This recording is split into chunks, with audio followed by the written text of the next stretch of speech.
Hello നമ്മുടെ പത്തരമാറ്റു promo നമ്മളെയൊക്കെ കരയിപ്പിക്കും കേട്ടോ ശരിക്കും. ശരിക്കും പറഞ്ഞാൽ ആ പ്രൊമോ കണ്ടതിന്റെ ഒരു സങ്കടം ഇതുവരെ മാറിയിട്ടില്ല. ഒരു സന്തോഷ കണ്ണീരെന്നൊക്കെ പറയില്ല. നിങ്ങൾക്ക് കാണുമ്പോൾ കേൾക്കുമ്പോഴൊക്കെ നിങ്ങൾക്കത് മനസ്സിലാകും. കാരണം എന്ന് വെച്ചാൽ നമ്മുടെ നയനയ്ക്ക് ഒരു സമ്മാനം കൊടുക്കുകയാണ് ഒരു പൊതുവേദിയിൽ വെച്ച്. അതും ആരാണ്? നമ്മുടെ ദേവയാനി ആട്ടോ ആ ഒരു ട്രോഫി നമ്മുടെ നയനയ്ക്ക് കൈമാറുന്നത്.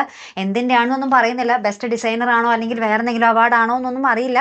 എന്തായാലും അവാർഡ് കൊടുക്കുന്നുണ്ട് നമ്മുടെ ദേവയാനിയാണ്. അപ്പം നമ്മുടെ നയന കണ്ണ് നിറഞ്ഞിങ്ങനെ നമ്മുടെ ദേവയാനിയോട് പറയുന്നുണ്ട്, അമ്മയെ സഹായിച്ച പെൺകുട്ടിയോട് അമിതമായ സ്നേഹം ഇപ്പോൾ അമ്മയ്ക്കുണ്ടെന്ന് എനിക്കറിയാം, എനിക്കെല്ലാം മനസ്സിലായമേ എന്നൊക്കെ പറഞ്ഞ് കണ്ണീരൊഴുക്കി പറയുന്നുണ്ട്. അപ്പൊ നമ്മുടെ ദേവയാനിയും മോൾക്ക് മുന്നിൽ ഈ അമ്മ തോറ്റുപോയി എന്നൊക്കെ പറഞ്ഞ് നമ്മുടെ ദേവയാനിയും കുറെ കരയുന്നൊക്കെ ഉണ്ട്. അങ്ങനെ അങ്ങോട്ടും ഇങ്ങോട്ടും കരഞ്ഞും കെട്ടിപ്പിടിച്ചും ഉമ്മ കൊടുത്തും നമ്മുടെ ദേവയാനി നമ്മുടെ നയനയ്ക്ക് ആ ഒരു ട്രോഫിയൊക്കെ കൈമാറി നമ്മുടെ ദേവയാനി നയനയുടെ കൈയും പിടിച്ച് ആ ഒരു വേദിയിലൂടെ നടന്നു പോകുന്ന ഒരു അടിപൊളി രംഗങ്ങളുമാണ് കൂട്ടുകാരെ നമുക്ക് പത്തരമാറ്റിൽ കാണുവാൻ സാധിക്കുന്നത്. എന്തായാലും പത്തരമാറ്റ് ഇപ്പൊ ടോപ്പ് ലെവലിൽ ടോപ്പ് ഗിയറിൽ നിൽക്കുക കേട്ടോ.